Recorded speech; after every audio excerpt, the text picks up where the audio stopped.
Where will you meet this Sutta today? Episode: The Detective Who Solved the Wrong Crime.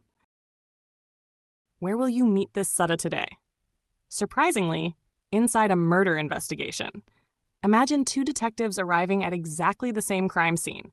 The victim is lying on the floor. The room is locked.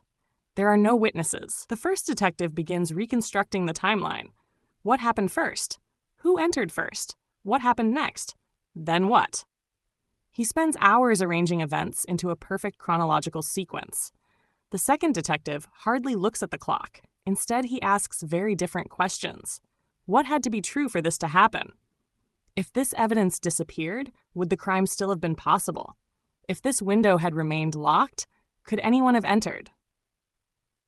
If the poison weren't in the victim's bloodstream, would death still have occurred? Same crime. Two completely different investigations. Now here's the question. Which detective is more likely to discover the truth?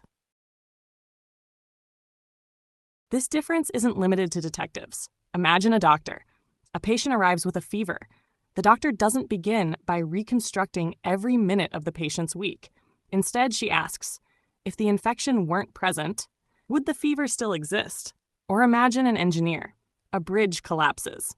The engineer doesn't simply replay yesterday's events. He removes possibilities one by one. If this support beam hadn't failed, would the bridge still have fallen? Notice the pattern. Experts don't merely ask, what happened first?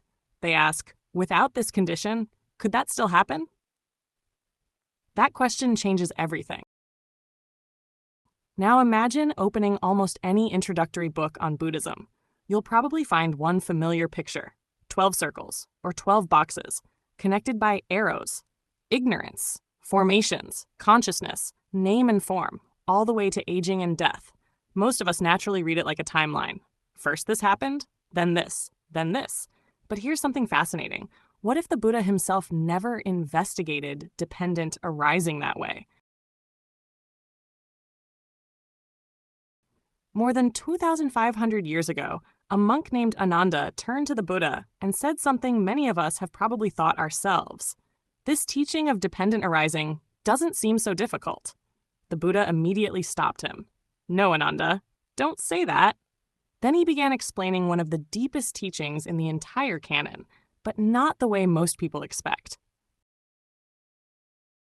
The Buddha didn't ask, what came first? He asked something far more interesting. If birth did not exist, would aging and death still occur? No. So birth is the condition. Then he continued, if becoming did not exist, would birth occur? No. So becoming is the condition. Again, if craving did not exist, would clinging arise? No. So craving is the condition. The entire discourse unfolds like this. Notice what the Buddha is doing. He isn't arranging events into a historical timeline. He's performing an investigation, one condition at a time. Remove this. Does that still exist? No? Then you've found one of the conditions supporting it. This is exactly how detectives solve crimes, exactly how doctors diagnose disease, exactly how engineers investigate failure. The Buddha wasn't reconstructing history. He was identifying dependence. Then another discourse presents an even stranger puzzle. It says, consciousness depends on name and form. But name and form depends on consciousness. How can both be true? If one comes first, how can the other depend upon it? Sariputta answers with a simple image. Two bundles of reeds standing only because they lean against one another. Pull one away. The other falls. Not because it happened later, because it depended upon it. Suddenly, the picture changes. This isn't a line of dominoes. It's an interconnected structure. Then another monk made a bold claim. The same consciousness travels unchanged through samsara. The Buddha replied, no. Apart from conditions, consciousness does not arise. Eye consciousness depends on eye and forms. Ear consciousness depends on ear and sounds. Mind consciousness depends on mind and mental objects. Like fire, its name depends upon its fuel. Again, the emphasis isn't movement through time, it's dependence upon conditions. One final discourse asks whether feeling, perception, and consciousness can be separated. Sariputta answers, no. What one feels, one perceives. What one perceives, one cognizes. Think about your own experience. When someone calls your name, do these arrive one after another? First consciousness, then feeling, then perception?